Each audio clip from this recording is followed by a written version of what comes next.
Perkenalkan, nama saya Nur Aziza dari Prodi Pendidikan Administrasi Perkantoran dengan NIM 17096230003. Di sini saya akan membahas kasus tentang kekerasan anak. Apa sih kekerasan terhadap anak itu?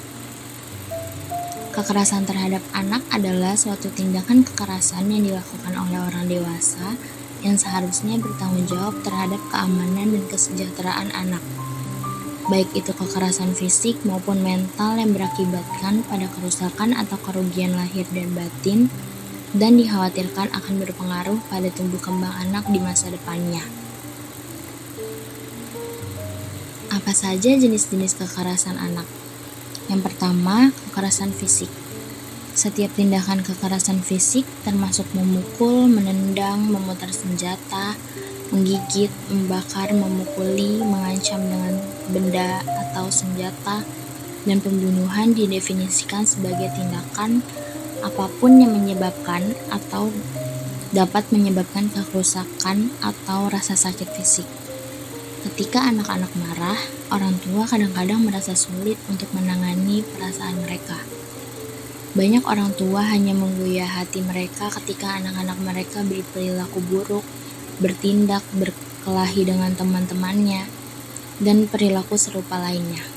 Namun, alih fokus pada anak-anak yang masih berkembang, kita harus menangani perasaan orang tua.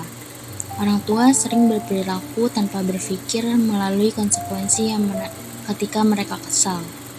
Misalnya cedera, penderitaan, atau bahkan trauma. Orang tua akan menyadari kesalahannya jika sesuatu yang tidak diinginkan terjadi, tetapi mungkin sudah terlambat. Yang kedua, ada kekerasan psikologis. Kekerasan psikologis mencakup tindakan yang dimaksudkan untuk mengintimidasi dan melecehkan, mengancam, atau menyalahgunakan otoritas, menghalangi keluarga untuk melarikan diri, mengawasi anak-anak, mengambil penjagaan anak, merusak properti anak-anak, mengisolasi anak, menggunakan bahasa yang menyinggung dan merendahkan anak sepanjang waktu. Klasifikasi kekerasan psikologi pada anak menurut Adevedo dan Viviane dibagi menjadi 5, yaitu yang pertama, ketidakpedulian. Hindari berinteraksi dengan anak kecuali jika benar-benar diperlukan, kurang yang memperhatikan kebutuhan mereka, menunjukkan sedikit perhatian, tidak menawarkan perlindungan, dan tidak menunjukkan kepedulian terhadap mereka. Yang kedua, malu atau penghinaan. Memalukan, menertawakan mereka, memanggil mereka dengan nama yang tidak tepat, membuat mereka merasa seperti tidak anak-anak, menolak identitas mereka, martabat dan harga diri anak, dan sebagainya. Yang ketiga, isolasi dapat mengambil berbagai bentuk seperti menutup anak, menyingkirkan mereka dari teman-teman mereka, dan sebagainya. Yang keempat, ada penolakan, mengabaikan ide-ide dan pencapaian anak, mendiskriminasi mereka, menolak kehadiran mereka. Yang kelima, ketakutan, memicu kecemasan, situasi yang menakutkan bagi anak-anak, dan emosi negatif lainnya. Yang ketiga, kekerasan seksual. Kekerasan seksual termasuk memaksa seseorang untuk berhubungan seks dengan mereka, melawan kehendak mereka, memaksa mereka untuk terlibat dalam tindakan seksual yang tidak diinginkan, atau menggunakan kekuatan fisik, intimidasi, atau ancaman. Anak-anak dapat mengalami kekerasan seksual di lingkungan rumah mereka sendiri. Kekerasan juga terlibat ketika seseorang anak berhubungan seks tanpa pendidikan formal dan menderita kecanduan pornografi. Anak akan secara fisik mengalami disfungsi reproduksi atau mungkin HIV atau AIDS. Gangguan seksual, gangguan rahim, dan trauma psikologis yang secara alami akan menyebabkan penurunan kepercayaan diri anak. Jika kekerasan seksual dialami sampai pelecehan seksual terjadi, ini akan secara signifikan mempengaruhi motivasi anak dalam minat belajar dan kinerja akademik. Yang keempat, kekerasan ekonomi. Tindakan seperti menahan uang, menolak untuk membuat kontribusi keuangan, menolak makanan atau kebutuhan lainnya, dan membatasi akses ke pekerjaan atau keperawatan kesehatan semuanya dianggap bentuk kekerasan ekonomi. Kekerasan ekonomi termasuk hal-hal seperti kelaparan anak-anak, gagal menyediakan mereka dengan makanan dan nutrisi yang cukup, dan membuatnya mustahil bagi mereka untuk tumbuh ke potensi penuh mereka. Kekerasan terhadap anak-anak adalah ancaman dari saat lahir sampai masa remaja. Pelakunya adalah orang yang dimaksudkan untuk memberikan perlindungan. Meskipun tidak bisa dibayangkan bahwa orang tua bisa menyakiti anak-anak mereka dengan cara ini, sebenarnya banyak yang terjadi.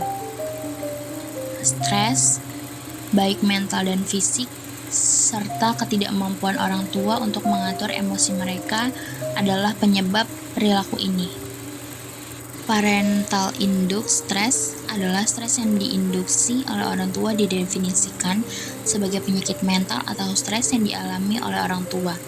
Ini disebabkan oleh pengalaman masa lalu dari kekerasan, kecemasan tinggi, perfeksionisme, baby blues atau sindrom postpartum, trauma perceraian, kesedihan, keterbatasan keuangan, ketidakmampuan untuk bersosialisasi, korban DRC, dan sebagainya. Stres ini diciptakan oleh orang tua juga didefinisikan sebagai orang tua yang memiliki luka internal, penyakit mental dan stres karena mereka tidak dapat mengontrol dan mengatur emosi mereka ketika mereka mengganggu anak-anak mereka. Dalam hal apapun, seorang anak yang dibesarkan oleh orang tua yang tertekan lebih cenderung menjadi stres bersendiri. Bantuan diperlukan untuk kedua orang tua yang mengalami stres dan anak-anak yang dilecehkan. Sampai saat ini telah ada fenomena di mana masyarakat menganggap orang tua bertanggung jawab atas stres, sementara juga menerima pelecehan anak sebagai tabu dan menganggap dan mengganggu urusan pribadi orang lain. Setelah mereka menjadi orang tua, mereka mengalami stres dan malu untuk meminta bantuan. Apakah anak terkena emosi atau tidak, mengabaikan kebutuhan mereka adalah tindakan kekerasan yang harus dihentikan. Ini adalah tanggung jawab kolektif pemerintah, masyarakat, dan orang tua untuk mencegah kekerasan terhadap anak. Beberapa faktor penyebab orang tua memproduksi stres diantaranya yang pertama, pernikahan dini, hanya ilmu parenting, masalah ekonomi, konflik keluarga, KDRT, dan perceraian. Pada pasal 35 tahun 2014 tentang perubahan atas Undang-Undang Nomor 23 tahun 2002 tentang perlindungan anak, menyatakan bahwa setiap anak selama dalam pengasuhan orang tua, wali, atau pihak lain manapun yang bertanggung jawab atas pengasuhan berhak mendapatkan perlindungan dari perlakuan yaitu diskriminasi, eksploitasi baik ekonomi maupun seksual, penelantaran, kekejaman, kekerasan, dan penganiayaan, ketidakadilan, dan perlakuan salah lainnya. Selanjutnya ada pencegahan kekerasan terhadap anak. Pendekatan pertama dilakukan misalnya melalui lembaga pendidikan, baik pendidikan formal maupun non-formal, baik pendidikan agama maupun pendidikan umum. Pendekatan pertama ini dilakukan dengan memberikan doktrin anti kekerasan sejak manusia masih belia, sehingga yang bersangkutan pada penerapannya dalam kehidupan di masa yang mendatang dan memutus rantai kekerasan terhadap anak. Yang kedua, yaitu pendekatan mencegah kesehatan bersifat sekunder. Hal ini difokuskan kepada para calon orang tua, mereka yang tunggal dan atau menikah tetapi berencana untuk memiliki anak, diberikan pendidikan prakawin, pendidikan model untuk orang tua yang bercita-cita, dan penguatan agama mereka dan kekuatan terhadap penganiayaan orang tua. Metode ini juga diterapkan pada orang tua yang merasa kesepian, tidak mencangkupi dan telah mengadopsi praktik perawatan yang tidak tepat, dan yang tinggal di daerah pendapatan rendah. Staf medis atau pekerjaan sosial harus dimasukkan dalam pendekatan sekunder ini selain peran dan masyarakat. Ini konsisten dan sesuai dengan program resiliensi keluarga pemerintah. Sedangkan pendekatan ketiga yaitu pendekatan tersier. Pendekatan ini lebih ditekankan dalam bentuk treatment. Treatment harus dilaksanakan setelah terjadi kejahatan kekerasan terhadap anak di bawah umur.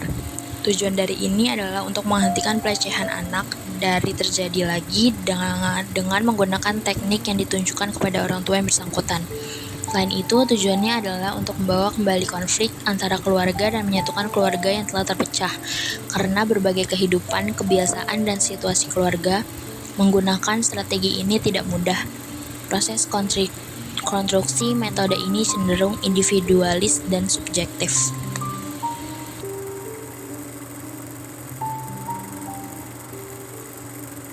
Video contoh kasus. Dalam video ini, insiden kekerasan ibu terhadap anak terjadi di Stasiun Purwakarta Banyumas, Jawa Tengah pada 25 Juni 2023 dengan tujuan Bandung sempat viral di media sosial. Sang ibu memarahi dan memukuli anaknya di depan umum lantaran ibu menyalahkan karena anaknya lah ia tertinggal kereta.